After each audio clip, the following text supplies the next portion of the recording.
So it's Sandra King here with, actually I've decided to look at some boccia basics for the next few weeks. So I'm really going to talk about when you get a new player that comes into your session for the first time.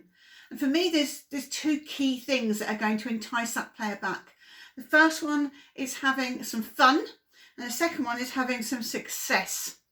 So we're going to look at how to do something that works with the line of the ball, where they don't need to control the pace at all, which doesn't have to be at all accurate to start with, which means that you should get some immediate success. So firstly, you're going to need some equipment on hand. Obviously appreciate some clubs, it's all you can do to get one set of balls.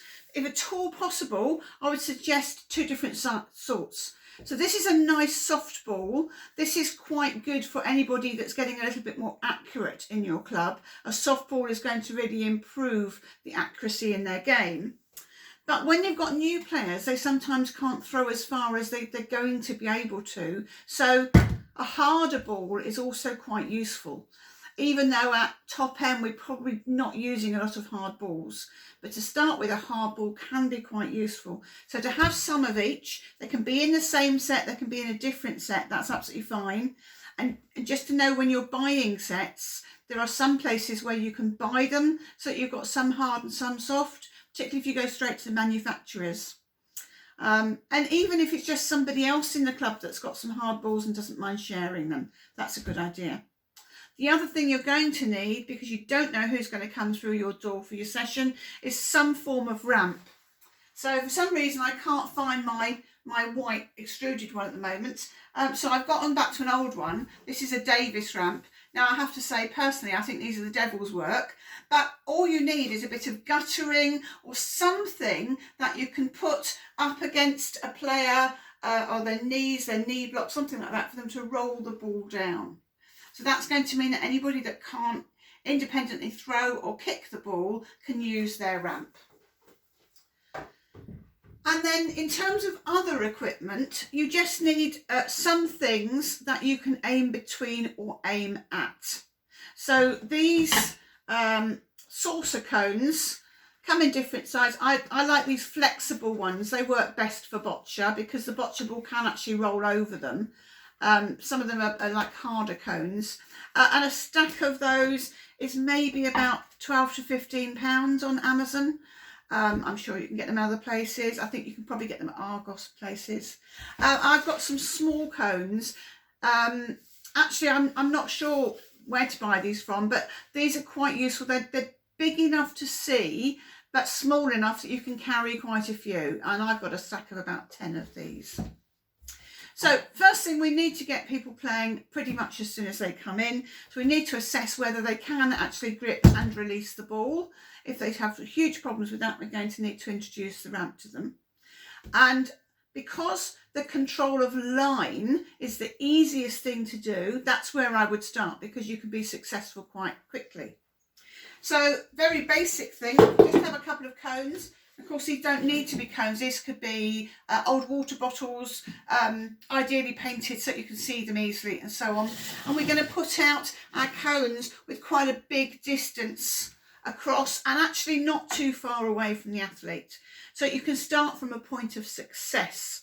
So the first thing will be, can you get the ball to go between the two cones? It doesn't matter how far the ball goes.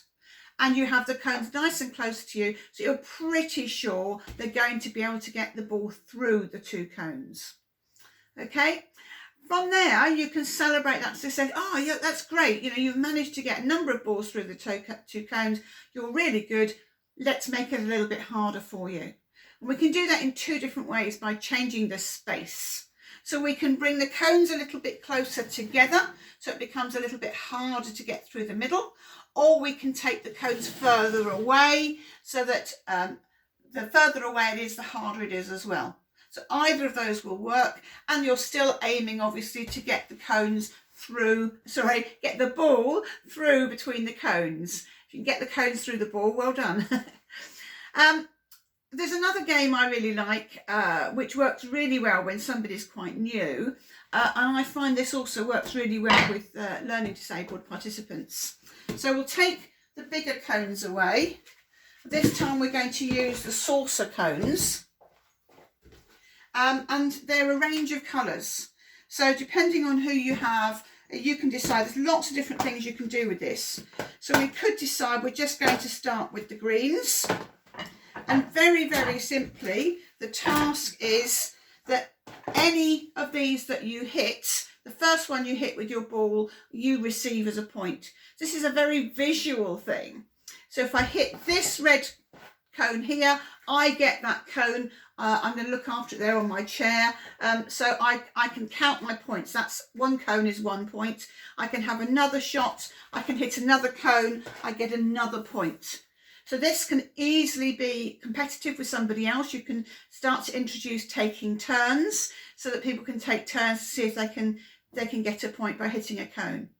What's good with having a lot of cones out is that the likelihood of succeeding is great. So it may well be that actually your athlete has aimed over here, but they've ended up hitting this cone, and it doesn't matter. That's what's really good about this one. So just getting used to trying to line up and trying to deliver the ball where they want to deliver it. But the likelihood of success is pretty high. So now with these cones, we can introduce some other games as well. So we could, for instance, put out some green and some white cones.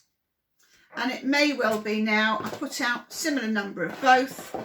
We could have 2 players. Red could be aiming at the white cones. Blue could be aiming at the green cones. So this time you only get the cone if you hit your own. So if as a blue player I hit my opponent's cone, guess what? They're going to get the point, not me. So that starts to bring in a bit of competition, a bit of jeopardy, and the start of a bit more control. There's other things you can do. So you might put 1 cone of a different colour in there. And now we've got a lot of jeopardy. If anybody hits the blue cone, they have to give back all of their points that they've got so far. So you've got to make sure that your players would be okay with that and they're not going to get really distressed. But that's quite an exciting thing. And I would start with the blue cone at the back somewhere where it's actually quite hard to hit it. But the more they go on, the more practice they get, the closer they'll get to the blue cone. And then they've really got to avoid it.